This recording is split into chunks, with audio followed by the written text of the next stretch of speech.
El mapa mundial del coronavirus, más de 1,9 millones de casos y más de 118.000 muertos en El todo el 2020 mundo. nos ha sacudido con una fuerte pandemia que Estados nos ha Unidos puesto en registra el jaque, mayor número de muertes por coronavirus en el mundo. haciéndonos recapacitar sobre la forma en que...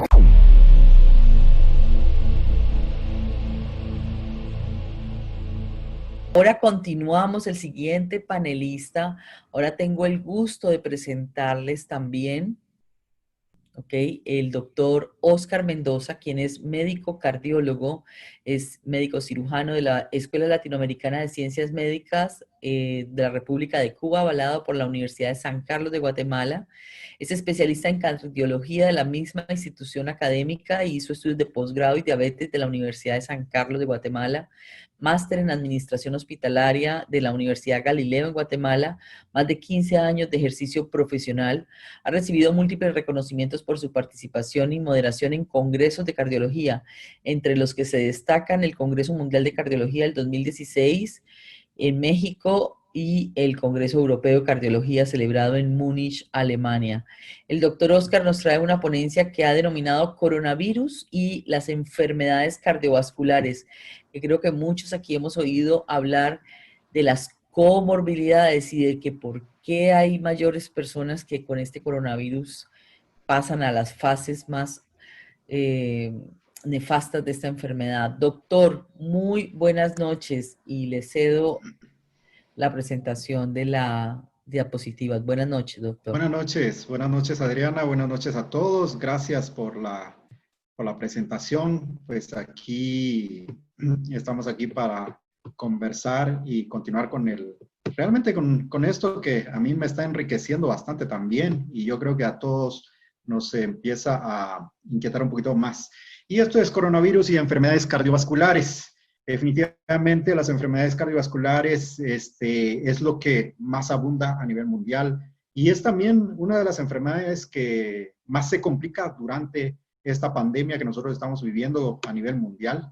Y comienzo con esta presentación hablando acerca de lo que es la aterosclerosis. En este caso, pues bueno, hemos escuchado por qué ocurre el infarto, por qué ocurre esto, y las preguntas es a veces retórica porque realmente a veces un tanto de profundización es lo que hace falta en la comprensión de dichas patologías. En este caso, pues, aterosclerosis, conocido a veces como endurecimiento de las arterias, se presenta cuando se acumulan grasa, colesterol y otras sustancias en las paredes de las arterias. Estos depósitos se denominan placas. Con el tiempo, estas placas pueden estrechar u obstruir completamente las arterias y causar realmente problemas en todo el cuerpo. Aquí nosotros podemos ver, por ejemplo, una arteria que no tiene ninguna placa o que no tiene aterosclerosis y la diferencia de la otra arteria que sí tiene ya aterosclerosis. Entonces, ¿por qué se forma en este caso la aterosclerosis? Pues bueno, vamos a ver un poquito en su fase qué es lo que es, cómo se forma y la disfunción endotelial que nosotros le llamamos también en cuanto a lo que es la cardiología, empieza primero a partir de una lesión inicial, histológicamente normal. O sea, cuando nosotros nacemos, pues nacemos con nuestras arterias sanas, aunque hay ciertos pacientes que ya dentro de lo que es intrauterino ya comienzan a presentar aterosclerosis, increíble, pero bueno, eso ya es la parte genética, ¿no? Existe una infiltración de macrófagos. ¿Cuáles son los macrófagos? Son unas células que atrapan lo que son los lípidos, en este caso, los lípidos malos que nosotros le llamamos, y esto pues se forman lo que son las células espumosas. Ese es así como comienza más o menos la historia de la aterosclerosis dentro de la arteria de toda persona. Después, con el paso, empieza lo que son las estrías grasas. Es una acumulación intracelular ya de lípidos, o sea, comienza a formarse lípidos dentro de las células, o acumularse, perdón, como dice ahí la presentación. Después aparece la lesión intermedia, que es ya la acumulación intracelular de lípidos, o sea, sigue en su proceso, pero después aparece depósitos externos de lípidos, o sea, ya no dentro de la célula, sino ya fuera de la célula. Después aparece lo que es el ateroma. La acumulación intracelular de lípidos continúa, pero también ya hay núcleos de lípidos extracelulares, o sea, ya se forma un poquito más de grasa, de lípidos, o sea, se acumula mucho más. Por tanto, a la siguiente es la fibroateroma, que ya todavía hay núcleos de lípidos simples o múltiples dentro de lo que es el material extracelular. Existe ya también capas de fibrosis y calcificación. Esto ya es una etapa en donde ya las arterias son muy vulnerables para lesionarse. Y ya después, como último, existe la lesión, o ya una lesión ya complicada, que significa que ya este lípido o esta grasa ya prácticamente causa una obstrucción dentro de la arteria. Pero bueno, no estoy hablando solamente de la arteria del corazón, la arteria de los ojos, la arteria del riñón, la arteria de las piernas, etcétera. Y específicamente ocurre más en pacientes, por ejemplo, diabéticos. Entonces eso es lamentable. Ahora, si nosotros vemos acá, ¿cuáles son los signos clínicos que nosotros podemos ver? Las primeras etapas realmente no aparece ningún signo clínico. El paciente no siente nada. Por eso definitivamente el diagnóstico lo hacemos a través de laboratorios. O sea, ¿cómo? Con laboratorios, sí, midiendo el colesterol. Cuánto de colesterol bueno tiene, cuánto de colesterol malo tiene, etcétera. Y eso es un chequeo de sangre. A partir de la primera década de la vida, nosotros vemos que ocurren las primeras dos fases o dos lesiones, la lesión inicial y la estría grasa. Pero a partir ya de la tercera década de la vida, ya comienza la formación de lo que son los ateromas. Y en este caso, pues bueno, ya las arterias se están obstruyendo. Imagínense ustedes, y el paciente en esta etapa probablemente no tiene ningún síntoma. O sea, camina bien, corre bien, etcétera. Pero ya, a partir ya de la cuarta década, comienzan a complicarse estas lesiones, o sea, ya la lesión complicada. Y es a partir de aquí que aumentan los infartos, aumentan lo que son las isquemias cerebrales o en la enfermedad cerebrovascular. Es allí en donde ocurre ya, por ejemplo, ya los dolores en las piernas. Entonces, todo esto, si nosotros nos ponemos a pensar un poco, ¿por qué no hice nada para mejorar esta parte? Lamentablemente, como no nos duele, como no nos da ningún síntoma, nosotros pues no nos preocupamos de eso. Tal vez puede ser que tengamos los triglicéridos o colesteroles altos, pero no nos damos cuenta de eso. Por lo mismo, no nos preocupamos y la mayoría de pacientes no se preocupan. Pero ya a partir de la cuarta década de la vida, ya el paciente se preocupa porque ya sí aparecen ciertos síntomas. Entonces es algo que yo en este momento, mi objetivo es que nosotros podamos tener la conciencia de por qué nosotros debemos de hacer salud preventiva. Y a partir de aquí, antes tenemos que ver qué es lo que tenemos que hacer para prevenir todas estas enfermedades. Ahora, ¿cuáles son algunas de las consecuencias que puse aquí? Las consecuencias de la aterosclerosis. En el corazón, muerte súbita, un infarto al miocardio, una angina de pecho, que le llaman también las personas. En el sistema nervioso, un infarto cerebral, una trombosis, una embolia, porque se rompen las placas, y no solo en el corazón, sino que también ocurre a nivel cerebral. Hemorragia cerebral, hemorragia subaracnoidea, isquemia cerebral transitoria, demencia multiinfarto, etc. Y las arterias periféricas, claudicación intermitente, o sea, el paciente realmente le duele, no puede caminar muy bien, hay obstrucciones en las arterias, puede haber gangrena, puede después haber amputación por isquemia. Isquemia es que no le llega oxígeno a la célula y se muere. Entonces, igual que en la aorta, hay aneurismas, hay aterosclerosis, etc. Y pueden romperse y pueden dar disección, incluso aórtica. Entonces, esto es interesante y bueno, todo esto a mí me fascina y definitivamente uno tiene que meterse un poco para entender esto. Ahora, ¿qué tiene que ver el glutatión y la aterosclerosis? Se preguntarán algunos. Pues realmente, como dijo la doctora Soraya, el doctor Vivero, en las células de nuestro organismo está el glutatión. Pero definitivamente, con todo esto, el principal antioxidante de nuestras células es el glutatión. Vuelvo a repetir, esto se aplica a las células endoteliales también de las arterias, así como a los glóbulos rojos y las plaquetas. Pero dentro de las células que nosotros vimos, o dentro del endotelio que vimos antes en esta presentación, Pues aquí nosotros vemos que es necesario el glutatión, porque también son células, o sea, están vivas. O sea, parte de todo lo voy a regresar un poquito para entender esto, que toda esta capa que nosotros vemos acá es el endotelio vascular. Esto está vivo, esto está produciendo óxido nítrico, porque también aquí se produce el óxido nítrico. Aquí se produce la elasticidad a partir del músculo liso. Todo esto son células, no están muertas. Entonces, las arterias son realmente importantes en esta parte. Por eso el glutatión dentro de esas células son muy importantes. Entonces, ya lo mencionó el doctor Gustavo, en este caso, pues bueno, es un tripéptido. Entonces, bueno, aquí mencionando, investigadores de la Universidad de British Columbia, liderados por Chen, correlacionaron los niveles de colesterol, los niveles de glutatión y la formación de la placa de la aorta. ¿Qué creen que encontraron? Que la mayoría de pacientes que forman aterosclerosis dentro de sus arterias, el nivel de glutatión está bajo. También otra, de Dillon y Wu, publicaron datos que indican que los bajos niveles de glutatión relacionados con la edad contribuyen a la aterosclerosis. O sea, conforme pasan los años, el glutatión baja y definitivamente nosotros empezamos a formar más aterosclerosis. Y si nosotros entendimos un poco de lo que indicó el doctor Gustavo, es un antioxidante poderoso.